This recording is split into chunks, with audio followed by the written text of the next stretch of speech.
အားလုံးပဲမင်္ဂလာပါရှင်မြန်မာ audio book channel ကနေပြန်လည်ကြိုဆိုလိုက်ပါတယ်ဒီနေ့တင်ဆက်ပေးခြင်းတဲ့အချစ်ဝတ္ထုလေးကတော့ကျွန်တော်ရဲ့ခဲမလေးဆိုတဲ့အချစ်ဝတ္ထုလေးကိုတင်ဆက်ပေးမှာဖြစ်ပါတယ်နေ့စဉ်ဇာတ်လမ်းအသစ်တွေကိုတင်ဆက်ပေးမှာဖြစ်လို့ channel လေးကို like and subscribe လေးလုပ်ထားပြီးဘေးကခေါင်းလောင်းလေးကိုလည်းနှိပ်ထားပေးဖို့တောင်းဆိုပါတယ်ကဲဒါဆိုရင်ဇာတ်လမ်းလေးကိုစလိုက်ကြရအောင်ရှင်သူ့အမနဲ့ကျွန်တော်မင်္ဂလာဆောင်နေပြီးဒီနေ့နောက်ပိုင်းနေပေါင်း9နှစ်ကျော်ကာလကစ၍သူသည်ကျွန်တော်၏ခဲမာပေသည်ရင်းသူကလေး၏မြည်သည်သူတို့မွေးချင်းပောက်ဖော်ရည်၌အထွေးဆုံးဖြစ်သည်တွင်နမအိုးနောက်ကျသာအလားခက်လီခက်ညံ့ညံ့သေးသေးကွေးကွေးလေးဖြစ်ရကအထွေးတွင်အငယ်ဆင့်လျက်ခင်ထွေးငယ်ဟု၍ခေါ်တွင်လီတော်သည်အားလုံးကမူအားငငယ်ဟုခေါ်ကြသည်ကျွန်တော်ကခင်ထွေးလီဟုတခါတည်းရန်စမိလီငငယ်တယောက်အလွန်စိတ်ဆိုးသည်အသက်အားဖြင့်ဆိုရင်ငငယ်သည်22နှစ်ရှိပေပြီမက်ထရစ်တစ်နှစ်ကြာပြီးနောက်ကျမရဲ့အခြေအနေအရကျောင်းဆက်မနေသူကလေးဖြစ်သည်ကျောင်းထွက်လိုက်ရအောင်မင်းငငယ်ရဲ့ကျမကြီးကဆိုးဝါးလာကြသည်ကျွန်တော်ဒီဆရာဝန်တယောက်ဖြစ်သည့်တိုင်ငငယ်ကျမကြီးတွင်ဘာတစ်ခုမှအကြံပေးခြင်းကုသခြင်းမပြုနိုင်ခဲ့အဘဲကြောင့်ဆိုတော့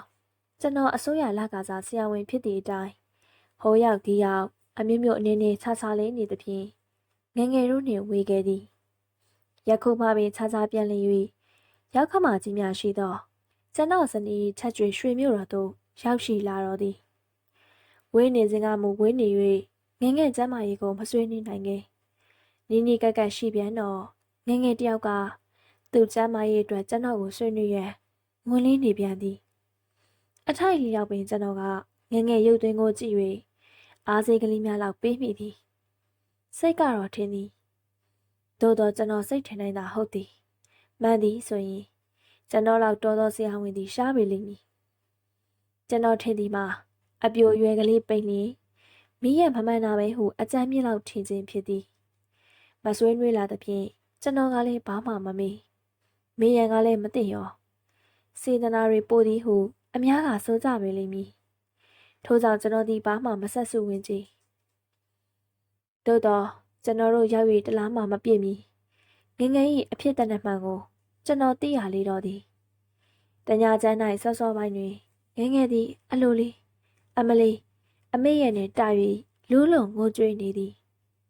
ကျွန်တော်ဇနီးနှင့်ကျွန်တော်ရောက်ခမကြီးတို့လည်းပြာလောင်ခတ်နေကြသည်ကျွန်တော်ဇနီးကကျွန်တော်ထံအပြေးလာ၍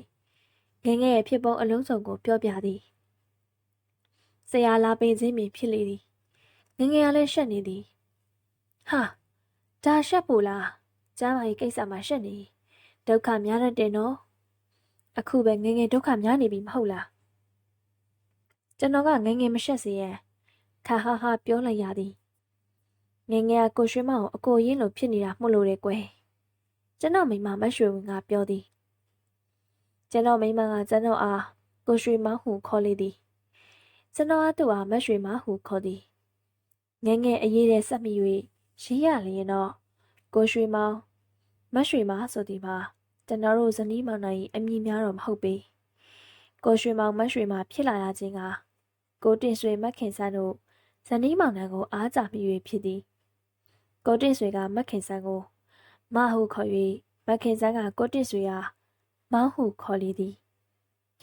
ကျွန်တော်တို့ကအလုံးမင်းအားကြမိတော့လေပါဇမရဲသောကျွန်တော်က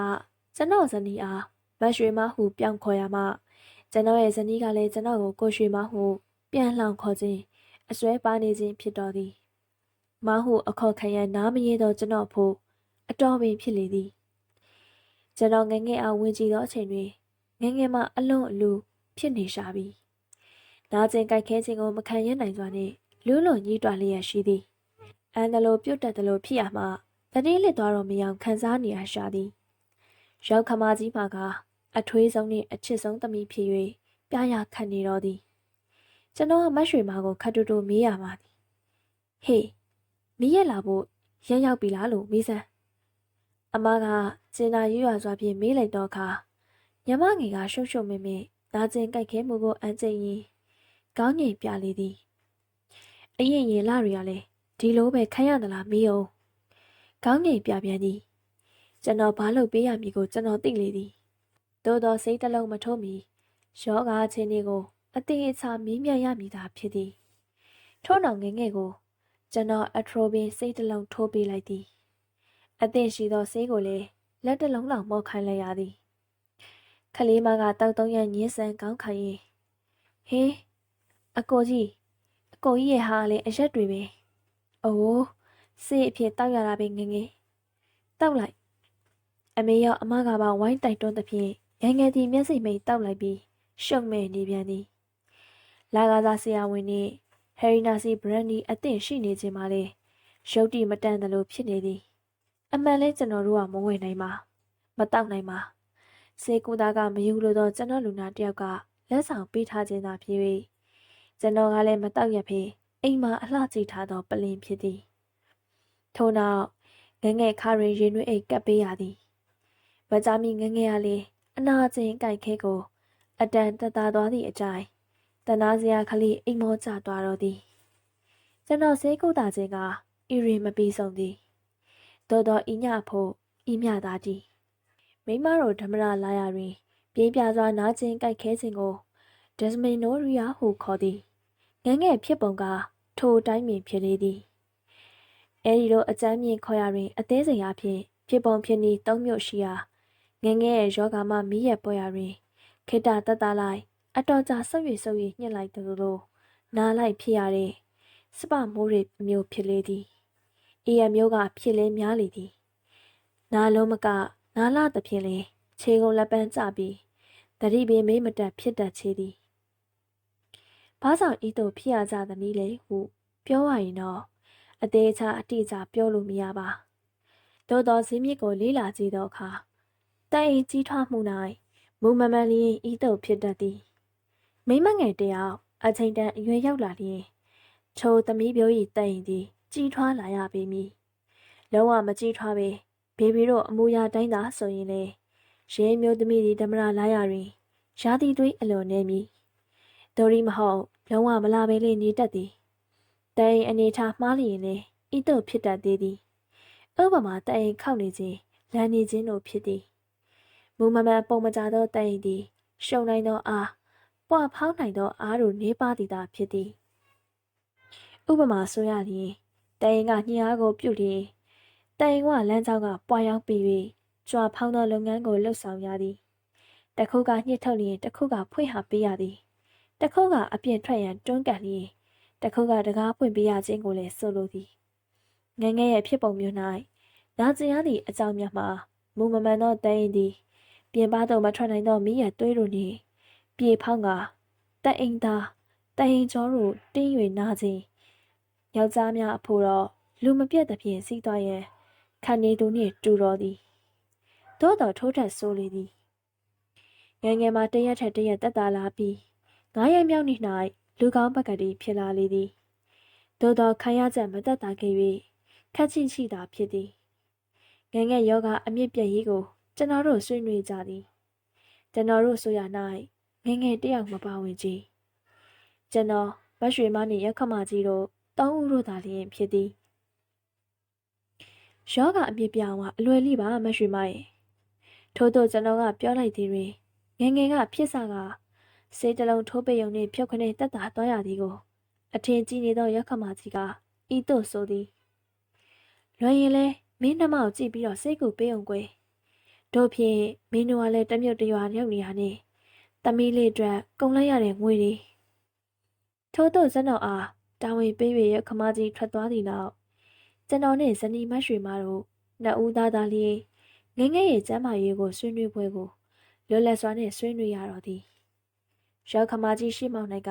ကျွန်တော်စကားပြောရသည်မှာများစွာမလွတ်လပ်ချေကျွန်တော်ဒီစကားကိုလွတ်လပ်စွာပြောဆိုလိုသူဖြစ်သည်မရွှေမကြီးငငယ်ယောဂကိုလုံးဝပျောက်ကင်းအောင်ဈေးကောင်းတစ်ခုတော့ရှိတယ်ကွာဒါပေမဲ့ကိုတော့မတက်နိုင်ဘူးထင်တယ်အိုးဆရာဝန်လုပ်နေပြီးတော့ဘာမတက်နိုင်ရမှာလဲအိမ်အတွက်ဆိုရင်သူဒီလိုကြည့်ပဲမရွှေမနှက်ခမ်းဆူလေသည်နှက်ခမ်းဆူသည့်အတိတ်ပဲမှာအိုးဒီအိုးကောင်မတုံးရခြင်းတို့ကြောင့်ဖြစ်သည်ဆရာဝန်အိမ်ကတယောက်ယောက်နာမကျန်းဖြစ်လျင်အခြားဆရာဝန်ခေါ်၍လည်းမလျော် အိမ်ကဆရာဝန်ကလည်းခပ်ပေါ်နေတတ်သောဆရာဝန်တို့ရဲ့ဇက်ရိုက်ကြောင်ဖြစ်နေသည်ဥပမာကျွန်တော်မိမကခေါင်းကိုက်ပြောက်စေဆေးရုံကယူခဲ့ပါဦးလေးစေးလေးယူခဲ့ပါဦးဆိုရင်ကျွန်တော်ဒီတစ်ခါနှင့်ဘယ်နည်းနဲ့မျှမပါလားမေ့၍နေတတ်သည်ကဲဒါလောက်မှမှားလို့မရရင်ဆိုင်ကဝယ်မယ်ဆိုမှယူခဲ့ဖြစ်တော်သည်တို့တိုင်းငေါတတ်သေးသဖြင့်အိုးညနေတော့ယူပြအောင်ယူခဲ့မယ်ဟုဂတိပြုရပြန်သည်လာကားစားဆရာဝန်ဖြစ်၍ကျွန်တော်သည်အိမ်၌ဆေးများဝယ်ယူသိုးလောင်ထားခြင်းလည်းမပြုဆေးသည်ဆေးရုံ၌ရှိသည်ဆေးရုံကြီးကိုငါပိုင်သည်ဟုသောလွယ်လွန်းသည့်သဘောကိုရှိမိသည်ဆေးဆိုလျင်လက်တကန်းသာရှိသည့်ဆေးရုံ၌ဝင်၍ယူနိုင်သည်ဆရာဝန်ဖြစ်ပြီးအိမ်မှာစားကားတစ်ခွက်စာမရှိသည်ကိုမရွှေမကအခွင့်ကြုံတိုင်းငေါ့တတ်သေးသည်အဟုတ်ပြောတာမရွှေမရဲ့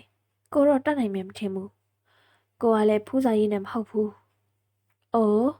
ငွေဘလောက်ပေးရဝယ်ပေါ့ဒီမှာမရှိရင်ရန်ကုန်မှာပေါ့ဒီစီးကရန်ကုန်မှာလည်းမရှိဘူးလန်ဒန်မှာလည်းမရှိဘူးကိုကလည်းဖူးစာရေးနဲ့မဟုတ်ဘူးဘာရင်မရွှေမမျက်လုံးပြူသွားသည်အော်ကိုကလည်းဖူးစာရေးနဲ့မဟုတ်ဘူးဘယ်နဲ့အိုးနာဝေးရန်ကုန်မိမရဲ့မိညီမကိုလင်းပေးစားမှယောဂအမြင့်ပြတ်မှာအဲ့ဒါပြောတာဟင်မဆိုင်တာမရွှေမသည်ကျွန်တော်အားကုတ်ဖဲ့ကြည့်တော်သည်ဤယောဂမျိုးအတွက်ဤဆေးသည်အစွမ်းထွက်မြတ်သောဆေးကောင်းတစ်လက်ပင်ဖြစ်လေသည်ယောဂဈေးမြစ်ကိုစမ်းစစ်ရ၌အချိန်တန်အရွယ်ရောက်၍မိန်မလာမြောက်သည်နှင့်မရှိမနှောက်အိမ်အောင်ပြုကြ၍တားမွေတမှုပြုကြသူသည်အချင်းမိန်မသားတို့၌ဤယောဂမျိုးဖြစ်ပေါ်သည်ဆိုခြင်းမှာမဆုံစကောင်းသောစကားကိုရုပ်တည်ကိမဲ့စွာဆိုခြင်းသာဖြစ်သည်ထို့ကြောင့်ဤယောဂခံစားနေရသူအကျင့်မိမအပေါင်းတို့အဖို့ဈေးစွမ်းကောင်းတစ်လက်ဒါမှမဟုတ်ဈေးနီတို့တစ်ခုသည်အိမ်နောက်ပြုတားမွေခြင်းသာဖြစ်ခြင်းသည်ငယ်ငယ်ကဲ့သို့ငယ်ရွယ်သူမိန်းကလေးများအားတအိမ်ဝခွဲစိတ်ကုသမှုများပြုလုပ်ပေးရလေမသိလျောပါရေဘူးရအားဖြင့်ကုသနေဖြင့်ဆိုရင်လေအမျိုးသမီးပြိုသည်လေကောင်းလေတန်ရနိုင်ရာပြင်ပကွင်းပြင်၌ကျမ်းမာရေးကိုယ်လက်လှုပ်ရှားမှုပြုစားရမည်ဝမ်းချုံမခံရပါသွေးအားနည်းနီးစပ်ရာတမားများနှင့်ညှိနှိုင်း၍ဆေးထိုးတန်ထိုးဆေးတောက်တန်းတောက်အိမ်မှန်၍အစားမှန်ကြရပေမည်သို့တော်လည်းရွာနာမြန်ရွာနာမစား၍ရွာဖျားရွာသားမယိုသေးသောမတ်ရွှေမကကျွန်တော်နောက်ပြောင်ပြောင်ပြောဆိုနေသည်ဟုထင်နေသည်အိုးပြောင်မနေစမ်းပါနဲ့အဟုတ်ပြောတာမရွှေမရဲ့ထို့သို့ပြောရင်ကျွန်တော်ကမတ်ရွှေမအားစားအုပ်စားရမ်းများပင်လှန်လုံး၍ကိုကပြသရလေသည်မတ်ရွှေမနားလေသွားသည့်နောက်သူအမေသူနားလေဖို့မခိန်ရင်တော့ကြည်ကျွန်တော်အစိုးကိုသမီးကညာရွယ်ရောက်လာတော့အချိန်ခါမလိနေဟုသောတန်ပေါက်ကလေးနဲ့စွာနှင့်ထောက်ခံလေတော့သည်ကျွန်တော်အားလည်းထောက်ခံပါလေဟုတီချိန်တန်တီပွင့်ချိန်တန်ပွင့်ကထပြီးပြောပြန်သည်အစိုးတင်သူကအစိုးတင်၍ထောက်ခံသူကထောက်ခံသည်ကန့်ကွက်သူလည်းမရှိအစိုးကိုအတီးပြုတ်လိုက်သည့်တိုင်အကောင်ထဲပေါ်ဖို့က6လနီးပါးမြကြားခဲ့လေသည်ငယ်ငယ်ပါသေးတယ်ဟုသောအပြုတ်လက်သုံးစကားကိုဆိုသေးသည်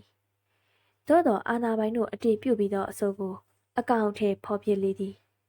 ငယ်ရလဲကြငယ်ပါသည်မနေနိုင်ကျွန်တော်တို့ကကျမ်းမာရေးအခြေအနေရဆေးပြေဝါဖြင့်အိမ်တော်ပြရန်အတင်းတိုက်တွန်းရသည်အားချလို့မခန့်မြင်ပြောရသည်ထို့နောက်တွင်ကငယ်တယောက်ပျော့မဆုံးမဆုံးတပြုံးပြုံးနှင့်ကျမ်းမာလာစေသည်ကျွန်တော်ဆေးထိုးပေးဖို့မလိုတော့ပါကျွန်တော်ကမတ်ရွှေမအားပြောလိုက်ရသေးသည်ဟဲ့မတ်ရွှေမရဲ့ဆေးမီတော့လဲစွမ်းပါတယ်ဟာ